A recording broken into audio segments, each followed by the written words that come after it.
Big boss OTT के घर में कल शुरू हुआ था एक नया कैप्टनसी टास्क, जिसमें पार्टिसिपेट कर रही जोड़ियां तो ठीक है, लेकिन संचालक बने राकेश और शमिता का प्रदर्शन सबसे खराब रहा, जिन्हें टास्क के रूल्स समझ ही नहीं आए, जिस वजह से टास्क के दौरान काफी बार रूल्स बदले गए। और इसी वजह से कल रात डेली रिपोर्ट कार्ड में जनता ने घर वालों के प्रदर्शन को ठीक ठाक बताया, जिस वजह से बीच वाला स्माइली लाइट अप हुआ और इसका दंड भी घर वालों को भुगतना पड़ा। जनता के नाखुश होने से घर वालों के लिए गैस का सप्लाई सिर्फ 2-2 घंटे कर दिया गया। और कल की इसी बात पे गुस्सा होकर प्रतीक ने सुबह उठते ही टास्क के लिए रखे गए टेबल उल्टाना चालू किए, जहाँ पहले तो प्रतीक ने सभी टेबल जोर जोर से उल्टा दिए, जिस वजह से वे डैमेज भी हो गए। ये सब करने की वजह प्रतीक ने ये बताई कि घर वाले बहुत ही सुस्त है और कोई भी टास्क सीरियसली नहीं लेते हैं। संचालक टास्क समझ नहीं पाते और इसी वजह से कल का टास्क और पूरा दिन भी फ्लॉप रहा, जिस वजह से आज ये टास्क कंटिन्यू करने का कोई मतलब नहीं है। वैसे भी संचालक अनफेयर रहते हैं।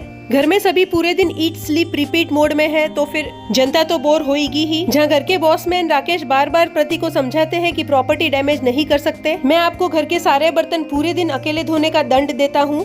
प्रतीक कहता है कि तुम सब जनता को बोर कर रहे हो, दंड तो तुम्हें भी मिलना चाहिए। तभी जीशान और मिलिंद सभी टेबल वापस से रख देते हैं, जहाँ प्रतीक टास्क के टेबल्स को स्विमिंग पूल में डालना शुरू कर देता है, जहाँ 5 में से 3 टेबल प्रतीक स्विमिंग पूल में डाल देता है और बाकी टेबल्स पे जीशान और मिलिंद खड़े हो जाते हैं, जिस वजह से उनके टेबल्स बच जाते हैं। प्रतीक बार बार कहता है कि इस घर में सबको यही चिंता है कि ब्रेकफास्ट लंच डिनर में क्या बनाएंगे, बर्तन किसने धोए और नहीं धोए, इसके अलावा कोई जनता को एंटरटेन करने के लिए कुछ नहीं कर रहा। और इसीलिए इस टास्क का कोई मतलब नहीं है, क्योंकि संचालक टास्क समझ न आने की वजह से अनफेयर डिसीजंस लेते रहेंगे। प्रतीक को ऐसा करते देख अक्षरा रोकती भी है, जिसपे प्रतीक कहता है कि तुम्हारे इसमें कोई रिस्पॉन्सिबिलिटी नहीं है, सब मेरी जिम्मेदारी है। अगर बिग बॉस को मुझे दंड देना होगा तो मैं तैयार हूँ। जहाँ राकेश भी अड़ जाते हैं कि तुमने बिग बॉस की प्रॉपर्टी को नुकसान पहुँचाया है तो तुम्हें दंड तो मिलेगा ही। तो व्यूअर्स क्या कहेंगे आप, रिपोर्ट कार्ड में घर वालों का प्रदर्शन ठीक ठाक आना जायज है और उस पे क्या प्रतीक का घर वालों को इस तरह से जगाना क्या सही है? Please comment your views.